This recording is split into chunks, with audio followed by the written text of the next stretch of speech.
Amen. Gloire à l'Éternel des armées, au roi des rois, au Seigneur des seigneurs. C'est lui qui règne en maître parmi nous ce soir. C'est lui qui est l'auteur de ma bénédiction, de mon pardon, de mon rachat. Je remercie Jésus de m'avoir sauvé. Remercions Jésus de nous avoir sauvés. Si nous allions au ciel, c'est grâce à lui. Je remercie aussi aux frères pour l'invitation et pour la prédication qui vient sûrement de Dieu, je le pense. Nous ouvrons la bouche de Dieu ce soir et je pense que Dieu va nous parler. Vous savez, hier, avant-hier, j'ai écouté Cruz et quand j'ai écouté Cruz, je ne voulais plus prêcher. Oui. Au lieu qu'il m'a encouragé, il m'a découragé. Oui, c'est vrai. Et puis, je me suis tourné vers Yuri, mon copain, qui est serviteur de Dieu. Puis il était aussi tout triste. Et puis j'ai dit, qu'est-ce que t'as? Et il dit, je m'interroge. Je dis, moi je ne sais plus s'il faut prêcher ou pas en l'écoutant à lui. Cruz, t'es un vilain. Je me suis demandé si j'avais encore un ministère quand j'ai écouté Cruz. C'est un homme que j'estime beaucoup et que j'aime beaucoup. Et parmi nous, il y a de grands ministères. Et je me demande qu'est-ce que je fais là. Je me le demande. Et en repartant sur la route avec Yuri, on a discuté de la prédication. Et puis il y a un mot du Saint-Esprit sûrement qui m'a beaucoup encouragé. Et puis en marchant, je leur ai expliqué que quand Jésus a rencontré Pierre dans la restauration de Jean 21, il avait besoin d'une restauration et Dieu lui a donné un rendez-vous spécial pour le restaurer. Et ce soir, si tu as besoin de restauration, je pense que cette réunion est un rendez-vous spécial pour restaurer ta vie. Peu importe celui qui prêche aujourd'hui, on donne des noms des orateurs. J'aime pas ce nom. Le seul orateur qui est capable de délivrer, de libérer, il s'appelle Dieu, le Saint-Esprit, et Jésus-Christ. Nous transmettons le mot, nous transmettons la parole de Dieu. C'est tout. J'ai juste demandé à Dieu ce soir de m'accompagner de son onction, car si l'onction part, je suis mort. Je suis un homme mort. Permettez-moi de vous le dire, si Dieu se retire, dans la Bible, quand Dieu s'est retiré des hommes, les hommes n'étaient plus rien.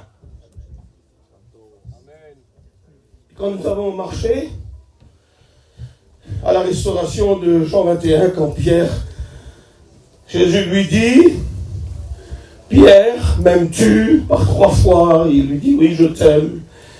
Puis à un moment donné, il récapitule dans son cœur et il sait qu'il l'a trahi 3 fois. Et il dit, Seigneur, tu connais tout.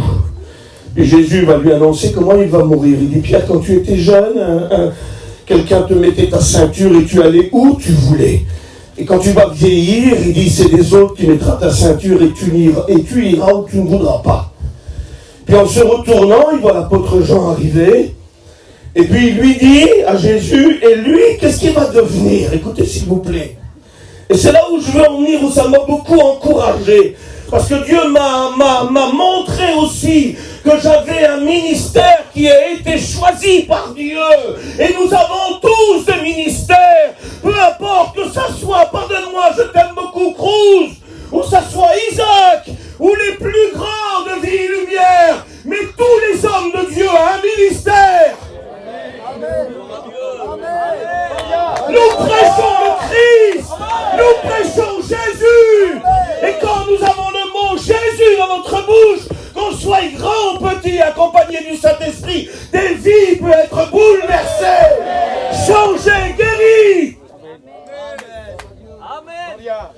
Il a dit à Pierre, Pierre, que t'importe de Jean? Si moi je veux le faire vivre jusqu'à mon retour, que t'importe? Il a dit, Pierre, toi, viens et suis-moi. Ne regarde pas, ne calcule pas. Qu'est-ce que je vais faire avec Jean? Ça ne te regarde pas, Pierre. Mais toi, j'ai un programme pour toi. J'ai un ministère pour toi. J'ai des plans pour toi. J'aimerais dire à mes frères serviteurs de Dieu, ne vous comparez pas en grand. Permettez-moi de vous dire que vous avez chacun un ministère. Et Dieu veut vous utiliser dans votre ministère.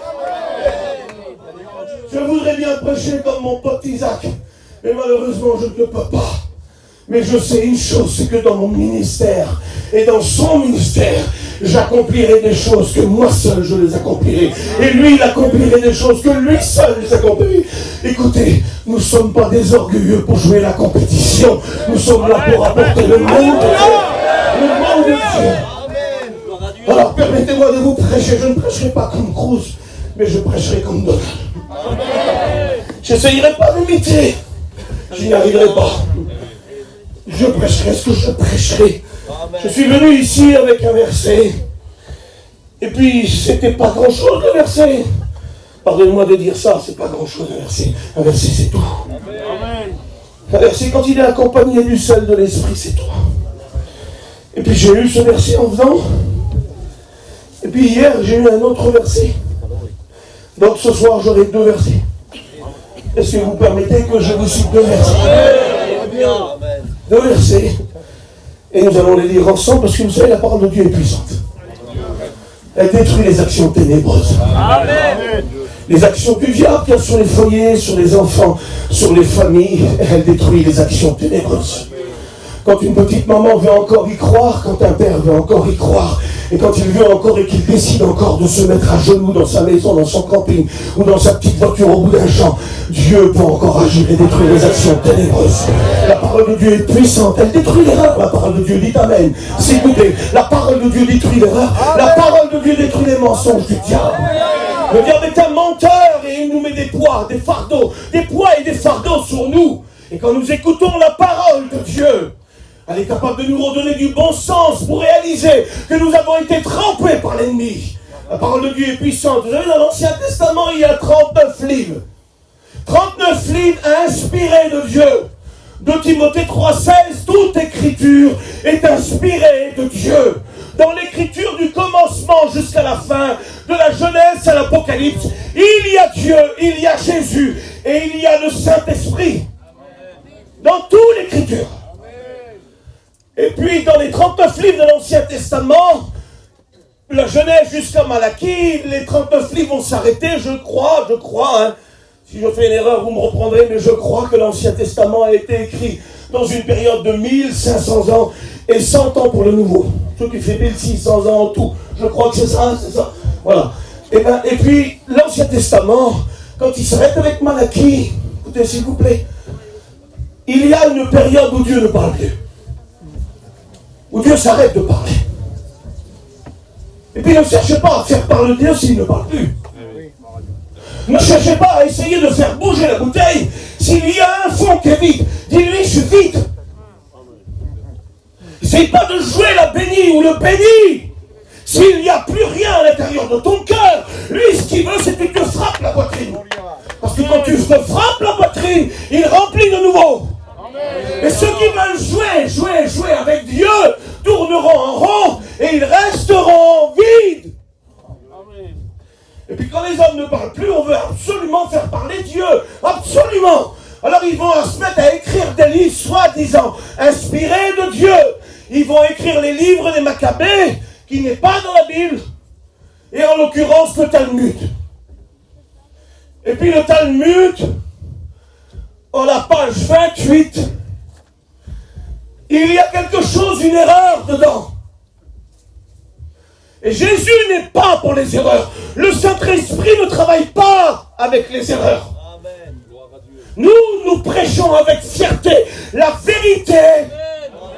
Nous prêchons la Bible transmise par nos anciens et nous la prêchons avec hardiesse et vérité. Amen.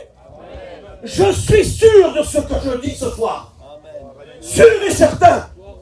Je mets ma tête sur un bûcher que je suis en train de proclamer la vérité de l'évangile.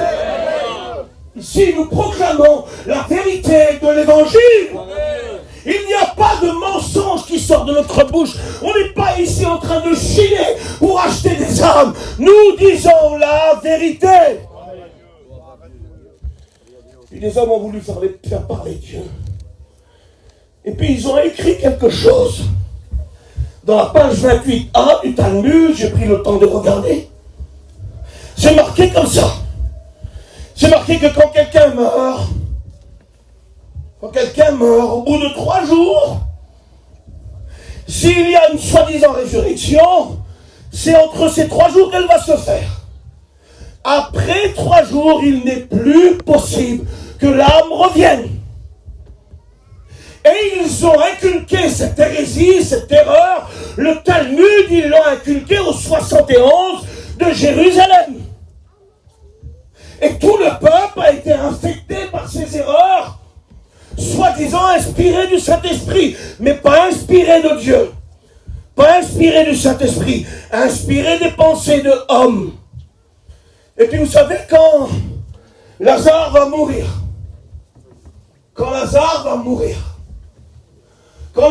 meurt, il va se passer quelque chose. Celui que tu aimes est malade. Jésus prend le temps de rester encore 2 jours dans le lieu où il était, et quand il arrive, Lazare est mort. Et quand il vient au tombeau, écoutez s'il vous plaît, je veux le crier haut et fort. Ma fille m'a dit tout à l'heure que va doucement, va doucement, parce qu'elle a peur que mon cœur lâche quand je prêche. Ma fille, excuse-moi, tu es là, ma voguette, mais j'irai pas doucement. Parce que quand je ressens le Saint-Esprit, je ne peux pas le contenir, j'arrive pas à contenir Dieu. Vous allez contenir Dieu, vous ne pouvez pas le contenir. Je veux le crier. Et ça me rassure parce que Jésus a crié à plusieurs fois, à plusieurs reprises. Et puis il tarde. Puis quand il arrive, il est trop tard, soi-disant trop tard. Peut-être que tu es en train de te dire que Jésus a trop tardé. Et puis la situation, elle est catastrophique aujourd'hui. Il n'est jamais trop tard pour Jésus. Quand il arrive devant le tombeau de Lazare, il dit, où l'avez-vous mis? Comme s'il ne sait pas où il est, il sait exactement où il est. Mais il veut que la famille et les participants le prennent par la main et l'emmènent jusqu'au tombeau. Ce soir, il veut que tu participes à ton miracle, à ta bénédiction. Et quand il va arriver au tombeau, la sœur va dire, où l'avez-vous mis? Et elle va dire, ça fait 4 jours qu'il est là.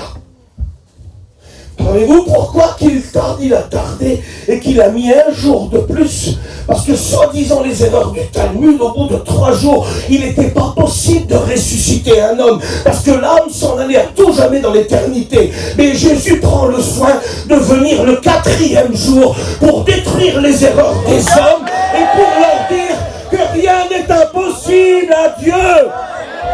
Si le diable est en train de te dire que ta situation est foutue, pardonnez-moi de l'expression, et que tu es au tombeau, ou que ton fils est au tombeau, j'aimerais te dire ce soir, prends la main de Jésus, prends la bonté de Dieu, et amène-le jusqu'au tombeau. Ne dis plus, il est trop tard, ou ça fait 4 jours, ou 1 mois, ou 6 ans qu'il est dans cet état. Laisse Jésus crier le nom de ton enfant. Il détruit les erreurs, il détruit les œuvres ténébreuses. Je vous lis le verset ce soir, premier verset. J'ai que 2 versets, je vous les lis s'il vous plaît. Le premier verset, Dieu va nous révéler son cœur et sa vision. Son cœur et sa vision. Jésus a un cœur et une vision. Elle n'est pas la même vision que nous. Nous, on voit et on croit ce qu'on voit. Lui, sa vision est différente. Ésaïe 66, chapitre 1. Nous lisons ensemble. Regardez ce que dit l'Éternel. Ainsi parle l'Éternel. C'est pas le maire du quartier ou le président, tout grand qu'il soit, avec le respect qu'on a. C'est l'Éternel des armées qui parle. Voulez-vous savoir qu'est-ce qu'il dit? Amen. Regardez un petit peu qu'est-ce qu'il va dire. Le ciel est mon trône. Donc le ciel est sa chaise. Il s'assoit sur le ciel. Il s'assoit sur l'univers. L'univers est immesurable. Nous ne pouvons pas la mesurer, nous ne pouvons pas la compter. Les scientifiques disent qu'il y a plus d'étoiles dans le ciel que de grains de sable sur la terre. Ils ont compté 10 puissance 23, ils ne peuvent plus compter après. Et bien sur le ciel qui est immesurable, le Christ, Jésus, le Saint-Esprit s'assoit dessus. Et il dit que la terre est son marchepied. Écoutez s'il vous plaît. Si la terre est son marchepied, nous qui y sommes, que sommes-nous? Et regardez qu'est-ce qu'il va dire. Quelle maison pourriez-vous me bâtir? Le jour où j'ai prêché cette prédication, j'ai failli me faire tuer. Enfin, j'ai dit que ce message. J'ai dit ça avec beaucoup d'humour. Dieu n'est pas impressionné par des temples. Dieu n'est pas impressionné par des belles églises. Dieu a voulu habiter parmi les hommes et il a donné des instructions à David pour construire le temple. Dans le temple de Salomon, il y avait 3000 tonnes d'or et 30 000 tonnes d'argent. Quelle maison pourriez-vous me bâtir et quelle demeure me donnerez-vous du Dieu? Ma main, c'est ma main qui a fait tout ça, dit le verset. Et là, il va nous révéler son cœur. Voulez-vous avoir la vision et le cœur de Dieu? Si vous avez la vision, pardonnez-moi s'il vous plaît, bien, c'est bien, sur un chapiteau.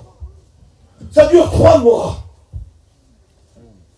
Ça voudrait dire que qu'on soit chrétien pendant 3 mois, après on se remballe avec le chapiteau. C'est pas ça la vie de Dieu. La vision de Dieu, c'est pas ça.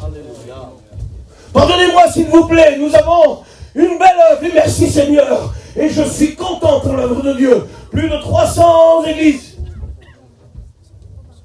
Mais pendant le Covid, malheureusement, tout était fermé. Donc c'est même pas encore ça l'œuvre de Dieu. Ça en fait partie. Mais ce que Dieu veut, c'est que nous ayons sa vision. Nous regardons la vision de Dieu. Et il dit, quelle demeure pourriez-vous me faire? Ma main a fait tout ça. Voici sur qui je porterai mes regards. Écoutez ce qu'il dit Dieu. Sur celui qui souffre et qui a l'esprit abattu. Amen. Alléluia. Le regard de Dieu, pardonnez-moi, n'est pas sur le matériel. Il le faut, ils auront leur camion, je vous le promets. Si ça vient de Dieu, ils auront leur camion. Amen. Mais le regard de Dieu est sur les hommes qui souffrent. Et ce soir, il m'a donné un autre verset pour tous ceux qui souffrent. Et je voudrais ce soir vous parler, c'est la prédication. C'est la prédication. J'ai fait cette introduction pour vous dire que le diable, s'il vous a menti, et s'il y aurait une petite erreur dans votre vie, ou un mensonge venant de l'ennemi, il détruit tout, Seigneur. Il est capable de faire ressortir des tombeaux. Et puis si vous avez basé votre regard sur tout ce qui brille, c'est pas vrai, c'est pas comme ça la vie de Dieu. La vie de Dieu, c'est celui qui souffre, qui se croit abandonné. Le grand Dieu des cieux qui est assis sur le ciel et que ses pieds sont sur la terre. Et il a vu ton état. Amen. Et ce soir, je voudrais vous parler de quelque chose. C'est le verset qu'il m'a donné. Ça sera ce que ça sera. Toi, que t'importe, viens, suis-moi. Je voudrais vous parler de la bonté de Dieu. Amen. La bonté de Dieu, c'est quelque chose d'extraordinaire. La Bible nous dit dans le psaume 33, verset 5, que la bonté de l'Éternel remplit la terre. Amen. C'est quoi qui nous a emmenés ici ce soir? C'est l'amour de Dieu, c'est la bonté de Dieu. L'Éternel est riche en bonté et en fidélité. La bonté vaut mieux que la vie. Amen. Sa bonté est-elle à jamais épuisée? Et le verset qu'il m'a donné, c'est le verset des Lamentations. C'est un livre fâcheux, difficile. Si vous sauriez ce qui se passe dans ce livre, dans le premier chapitre et le deuxième chapitre, et le troisième chapitre, Jérémie va prier. Et il va dire quelque chose. Et voici le verset que j'ai reçu. Et je vous le dis comme je l'ai reçu. Maintenant, le Saint-Esprit fera ce qu'il veut. Dieu fera ce qu'il veut. Je pense que la parole de Dieu va pénétrer les cœurs. Je le pense. Parce que ce soir, nous allons parler de la bonté de Dieu. Parce que Dieu est bon. L'Éternel est bon. Et voici le verset. Les bontés de Dieu ne sont pas épuisées. Si le diable est en train de te dire que ta situation est trop grave et que les bontés de Dieu ne peuvent pas résoudre ton problème, j'aimerais te dire et te le rappeler ce soir que les bontés de Dieu ne sont pas épuisées. Pour ta restauration, pour ta guérison, pour ta délivrance, pour ton retour à Dieu. Écoute, toi qui es loin, pour ton retour à Dieu, les bontés de Dieu ne sont pas épuisées. Pour ton pardon, les bontés de Dieu ne sont pas épuisées. Pour ta dépression que tu es en train de vivre, les bontés de Dieu ne sont pas épuisées. Les bontés de Dieu sont grandes. Savez-vous que les bontés de Dieu vont jusque dans les réanimations? Les bontés de Dieu vont jusque dans les réanimations, où plus personne n'a le droit de rentrer. Et vous savez ce qu'elle fait, la bonté de Dieu? Elle va chercher les hommes dans les réanimations. Elle est capable de les sortir de la réanimation pour les appeler au ministère. Il y a quelques années de cela, nous sortions du culte et nous avons eu une bonne réunion. Et vous savez, ce coup de fil qui brise les cœurs. Vous connaissez ce coup de fil qui brise les vies, qui brise les cœurs, qui fait détruire, qui casse tout. Ce coup de fil anormal et qui te dit, il faut que tu viennes, vite, vite. Alors qu'est-ce qu'on a fait? On a acheté des affaires dans la voiture et on est parti à Nice.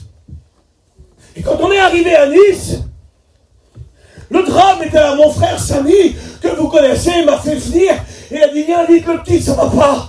Alors le petit, c'était mon beau-fils. Et quand on est arrivé à l'hôpital à 11h du soir. Et puis toute la famille était là. Écoutez, s'il vous plaît, la bonté de Dieu. Le diable est en train de te dire que c'est fini. Moi, je voudrais te dire ce soir de la part de Dieu qu'avec la bonté de Dieu, c'est jamais fini. Jamais c'est fini, jamais c'est fini. Ça n'arrête pas la bonté de Dieu. Quand on est arrivé, quand on a vu l'état du petit, il avait pris des coups par des raclés, il s'était battu le soir. Écoutez, il avait bu, il était saoul, il était même drogué. Et les raclés, ils ont tapé dessus à plusieurs, ils ont cassé tout le visage. Il y avait des bulles d'air qui avaient rentré au cerveau. Et les gars, nous disaient à nous, et puis un bébé qui était là, Zinda, ça va finir, monsieur, ça va finir. Il ne passera pas. Et puis, vous savez ce que j'ai fait? Parce que je connais que les bontés de Dieu ne sont pas épuisées. Je sais qui est mon Dieu, je le sais. Dans n'importe quelle circonstance, je sais ce qu'il est capable de faire. Je me suis mis au pied du lit. Il était 3h du matin, on aurait dit un fou, Isaac, un fou. Parce que écoute, quand tu as Dieu dans ton cœur, tu n'es pas compris. Laisse si tu n'es pas compris, mais laisse le Saint-Esprit te guider. Je me mets au pied du lit comme ça. Et puis j'ai commencé à prier, à invoquer les bontés de Dieu. Et jusqu'au matin, au lever du soleil, les gardiens ils venaient pour le surveiller et je ne faisais même plus attention. Tellement que j'intercédais. À un moment donné, je me suis levé, je me suis mis devant son lit. Ce que je vous dis là, je ne l'ai jamais dit. Ça, c'était en 2012, 2015. Et je ne l'ai jamais dit, jamais. Il l'a su il n'y a pas longtemps, le petit, mon beau-fils Mike. Je me suis mis devant son lit et j'ai commencé à prêcher la bonté de Dieu. Et je lui ai dit, Mike, Dieu est bon. Je sais que mon Dieu va dans les profonds combats et il est capable de sortir les hommes. Alors écoute la prédication, Mike. Dieu t'aime, il veut te sauver. Il était dans un profond coma, les gars. Je disais qu'il n'écoutait plus rien et qu'il allait partir. Et moi je fais ça, écoute Mike, est-ce que tu veux, si tu m'écoutes, si tu écoutes la prédication, est-ce que tu veux accepter Jésus? Lève ta main. Il a fait ça avec sa main dans son profond coma. Parce que les bontés de Dieu vont chercher les hommes au plus profond de là où ils sont. 4 jours après, écoutez s'il vous plaît, il s'est réveillé totalement converti, délivré de la cigarette. Il était chrétien. Il ne se rappelle pas tout ça quand je lui ai expliqué parce qu'il était dans le coma. Mais moi je sais que mon Dieu, même dans les profonds comas, la bonté de Dieu va chercher les hommes au plus profond de leur douleur. Quand il s'est réveillé, il était chrétien. Et il a été appelé au ministère.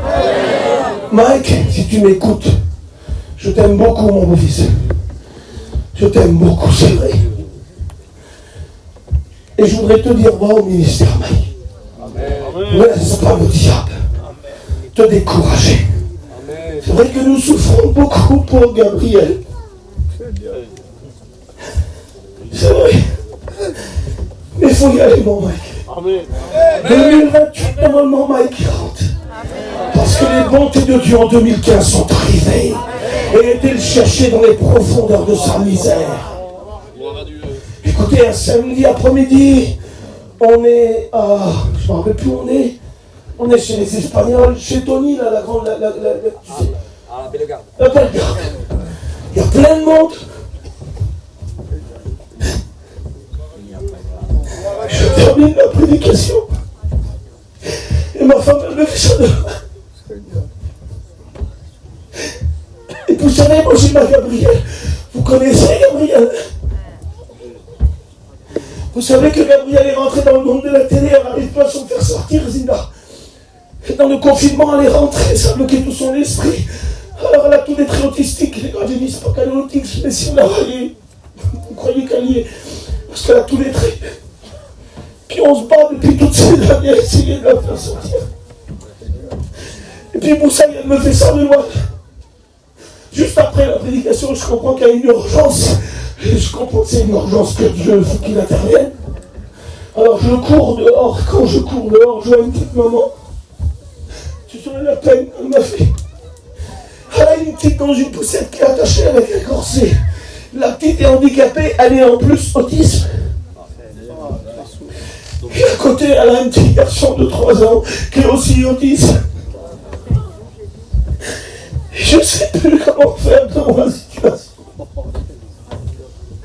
Mais je sais que les bontés de Dieu ne sont pas épuisées. Face à ces situations, nous sommes sans force devant cette multitude nombreuse qui s'avance contre nous. Mais nous savons une chose, c'est que nos yeux sont vers Dieu. Alors je lève mes yeux vers Dieu et savez-vous ce que je fais? Je me mets à genoux pour être à sa hauteur parce qu'il est tout petit. Alors je me mets à genoux sur le ciment et je prie pour lui, J'implore Dieu avec de la peine dans mon cœur. Et puis il se passe plusieurs mois. Ce petit foyer est là dans mon cœur avec de la tristesse. Et puis un jour, plusieurs mois plus tard, je suis dans le camping en train de réparer les armoires qui étaient cassées. Et puis le téléphone se met à sonner, c'est un numéro que je connais pas. Et j'ai pas envie de répondre parce que je pense à ma Gabrielle et je suis triste dans mon cœur. Et j'ai pas envie de répondre. Et puis le Saint-Esprit me pousse à décrocher. Alors je décroche et puis un homme me dit, mon frère Donald, oui, je voudrais te dire quelque chose alors que j'étais à plus bas de terre, épuisé, découragé. Il dit, je voudrais te dire quelque chose. Il dit, tu es venu il y a plusieurs mois à Bellegarde. Il dit, tu te souviens que tu as prié pour un petit qui était autiste, tu t'es mis à genoux par terre pour être à sa hauteur. J'ai dit, oui, mon frère. Eh bien, on a fait une batterie d'examens depuis des mois. Il a passé devant tous les plus grands docteurs. Et je voudrais te dire qu'il est sorti de l'autisme. Parce que les bontés de Dieu ne sont pas épuisées. Ses compassions ne sont pas à leur terme. Elles se renouvellent chaque matin. Elles se renouvellent pour les hommes qui sont loin dans la drogue et dans le coma. Mais elles se renouvellent aussi pour des enfants autistes ou malades ou ce que vous voulez. Les bontés de Dieu. Amen. Je vais terminer. Parce qu'il fait froid et je veux respecter tout le monde. Mais je vais terminer avec un témoignage qui m'a beaucoup bouleversé il y a 4 jours en arrière. J'ai pleuré sur ce témoignage parce que je l'ai écouté encore parce que j'avais du mal à y croire. Et puis c'est le message que Dieu m'a donné, parce que tout à l'heure j'ai préparé le message, je vous promets que c'est vrai, ça ne vient pas de moi. J'ai préparé le message, j'avais beaucoup peur de cette réunion, mais je sais une chose, c'est que les messages sont accompagnés du Saint-Esprit. Et ce soir, le Seigneur veut vous faire du bien. Il veut nous bénir, détruire tous les œuvres ténébreuses, et il va agir. Écoutez les bontés de Dieu. Entends après 22 ans de maison psychiatrique une prière d'un homme dépourvu de sens. J'ai écouté ce témoignage il y a quelques jours, j'ai été bouleversé. Et quand je suis venu avec le camion, parce que ça fait déjà plusieurs jours qu'il m'a appelé la tronçonneuse, Kevin, il s'appelle la tronçonneuse, moi, parce que quand il s'est converti, il a voulu couper un garage avec la tronçonneuse. Sur mon téléphone, j'ai marqué Kevin, la tronçonneuse. Steven, il est là. Et puis Isaac. Et puis le Seigneur m'a dit que quand je devrais faire ce message, je devais expliquer ce témoignage. Tous les gens qui sont désespérés, tous les gens qui pensent que Dieu ne peut plus rien faire pour des personnes. Ce témoignage est celui-là, c'est un homme qui est dans une maison psychiatrique dans les années 60. Ça fait 22 ans qu'il est renfermé dans cette maison. Son état psychique est foutu. Il n'a plus de sens, plus de raison. Et il est constamment sur des antidépresseurs, des cachets et des piqûres. Et puis un soir, écoutez s'il vous plaît, il sort avec sa blouse blanche Et puis il se trouve devant une croix et il sait dans son cœur, même dans son état, qu'il est détruit, il est fou. Il n'a plus la raison. Il sait que devant cette croix, il sait que le symbole de la croix est de l'aide. Alors il vient devant la croix, écoutez, avec sa blouse blanche. Et vous savez, dans Matthieu 19, 19, quand Pilate a dit Jésus-Christ est le roi des Juifs, le Sanhédrin a dit enlevez ça. Non, Pilate a dit ce qui est écrit est écrit. Et puis c'était écrit en hébreu, en grec et en latin. En hébreu était la langue des religieux, donc Jésus a voulu dire à tout le monde entier, à tous les religieux qu'il était le roi des rois. Il a voulu dire aussi aux Grecs, aux philosophes, aux personnes intelligentes, qu'il était le roi des rois, le seigneur des seigneurs. Amen. Et en latin, c'est la langue du peuple, la langue des soldats, des Romains. C'était la langue du peuple ordinaire. Il a voulu dire aussi aux hommes ordinaires, aux hommes simples, qu'il était le roi des rois. Et en latin, on écrit, c'est une abrégation, on écrit Jésus-Christ, roi des Juifs, on écrit Henry. I-N-R-I. Henry. Et sur les crucifix, c'est marqué Henry. Celui-ci, roi des Juifs. Et dans sa psychologie détruite, il arrive devant la croix et il regarde la croix. Écoutez, s'il vous plaît. Il regarde la croix et lui, au lieu de lire Henry, dans son état détruit, il lit Henri. Henri. Et savez-vous ce qu'il dit? Il dit, ce gars sur la croix là, il s'appelle Henri. Et il commence à crier dans l'asile. Et il dit, Henri, aide-moi. Henri, aide-moi. Et puis les hommes et les femmes qui sont là, ils courent après lui, ils commencent à prendre les croix qu'il y a partout, il les met sur lui. Et il court partout dans l'asile et il sort dehors et il crie, Henri, aide-moi, Henri, aide-moi. Et puis les hommes les prennent, l'attachent, le mettent sur un lit. Et toute la nuit, ils crient, Henri, Henri, le gars sous la croix, Henri, aide-moi. Et savez-vous ce qui se passe au matin? Cet homme-là est complètement guéri. Parce que les bontés de Dieu sont venues quand un malheureux crie, l'Éternel l'entend. Et même, écoutez, il faut mieux des insultes avec un cœur honnête. Parce que son cœur était honnête, mais il s'est trompé de nom. Au lieu de l'appeler Jésus, il l'a appelé Henri, mais son cœur était vrai. Il faut mieux des insultes avec un cœur vrai que des louanges avec un cœur tortueux. Et ce soir-là, il l'a appelé Henri. Viens, mon aide. Et quand il s'est réveillé le matin, il a dit, Jésus est venu. Et il m'a redonné mon sens. Il m'a redonné mon intelligence. Il est venu dans cette nuit-là. Il dit, je l'ai appelé Henri. Parce que je me suis trompé de nom. Mais c'est Jésus qui est venu. Les bontés de l'Éternel ne sont pas épuisées. Et ses compassions ne sont pas à leur terme. Alors écoute, tu ne le connais peut-être pas. Tu es dehors. Tu ne sais pas qui est Jésus. Tu es peut-être pris par la drogue, pris par l'alcool. Tu es pris par des choses, par des liens. J'aimerais te dire, peu importe comment tu m'as lui donné le nom, mais il y a un nom qui est au-dessus de tous les noms. Le nom qui a triomphé, c'est le nom de Jésus-Christ. Les bontés de l'Éternel ne sont pas épuisées et ses compassions ne sont pas à leur terme. Ce soir, dis-lui, Seigneur, j'ai besoin de toi. J'ai besoin de toi. Amen. Jésus veut te délivrer, mon pote. Amen.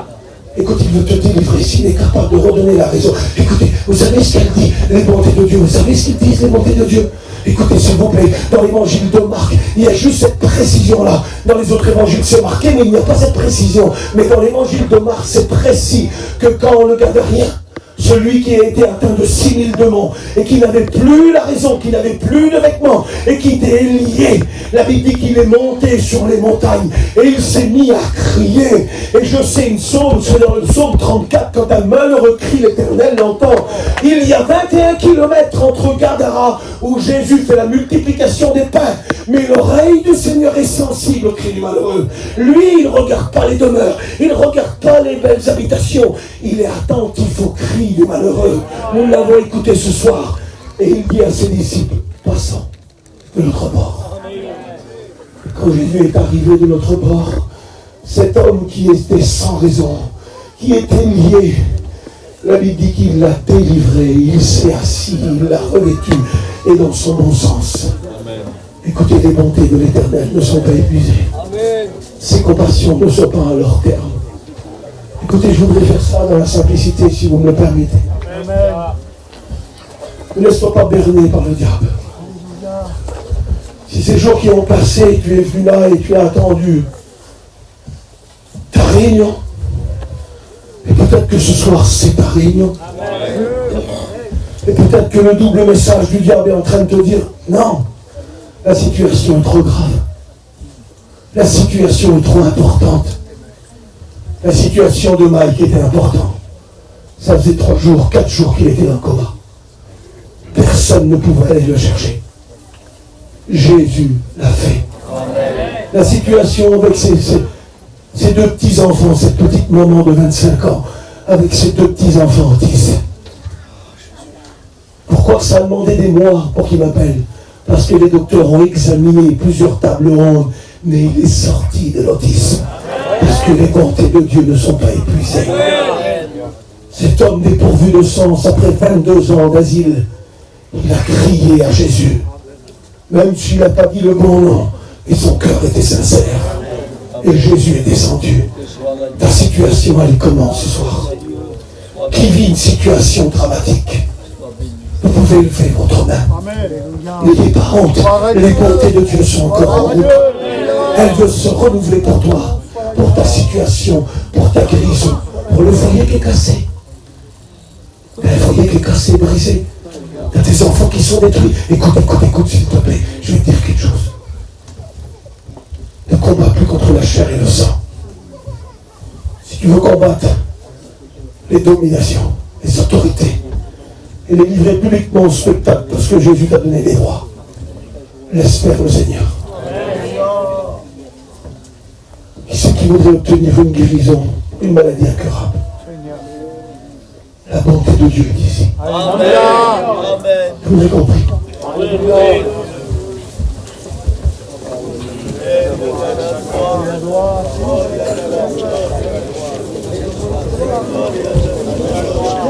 Vous avez compris.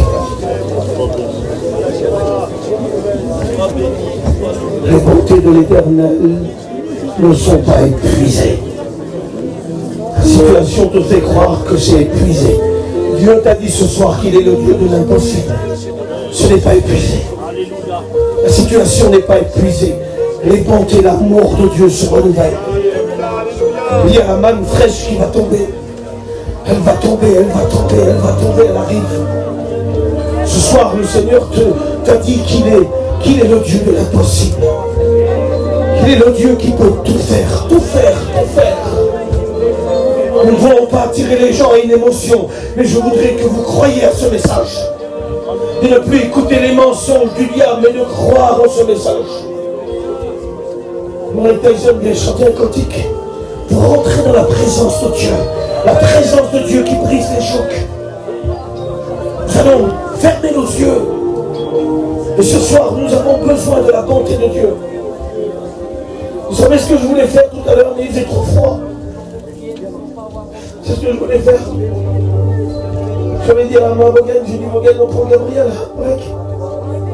Et je voulais l'emmener sur l'estrade ici. Je vous l'ai montré, il faisait trop froid. Je vous l'ai montré, savez-vous pourquoi? Parce que je sais que l'église de Jésus-Christ, quand elle prie, les miracles s'opèrent. Écoutez, la prière, ça marche. Quand tu pries, Dieu descend. Tu ne peux pas prier. Et que ta prière est jetée au panier. Non, c'est faux. N'écoute pas la voix du diable. Les bontés de l'Éternel sont parmi nous. Les bontés de Dieu pour te libérer, pour te délivrer. Écoute, si tu es rétrograde, dans la Bible, il y a un homme qui est dans la boue. Mais je sais une chose, c'est que la bonté de Dieu va chercher les hommes dans la boue et les ramène à la maison. Oh Dieu, priez le Seigneur. Nous ressentons l'onction de Dieu ce soir. Nous ressentons les bontés de Dieu.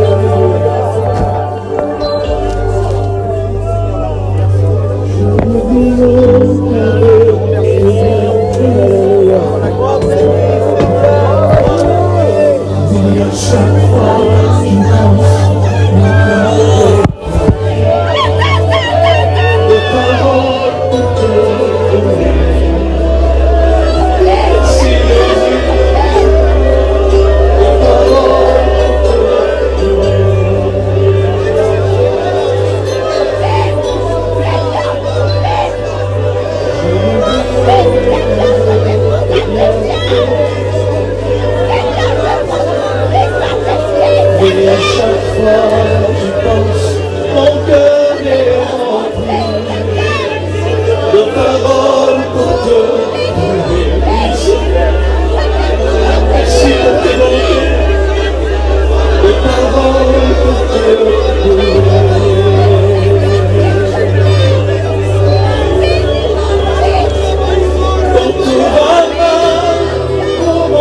disons-le ensemble.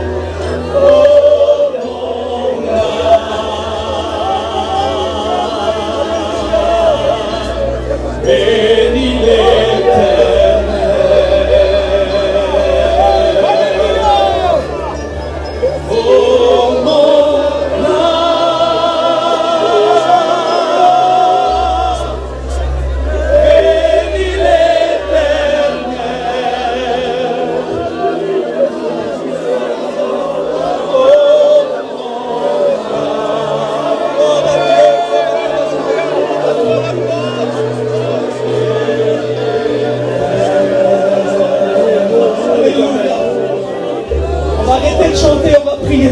allez-y, priez le Seigneur.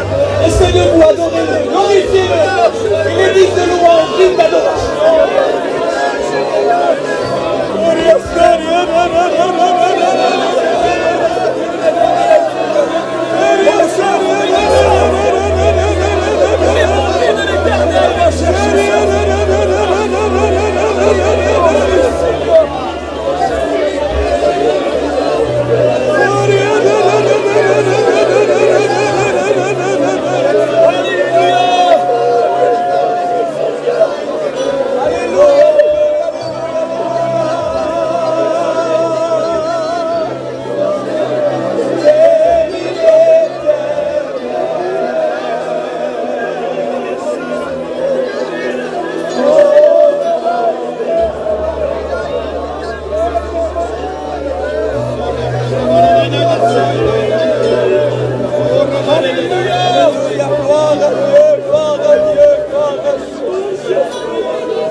La bonté de l'Éternel est parmi nous, et s'il y a des malades parmi nous, vous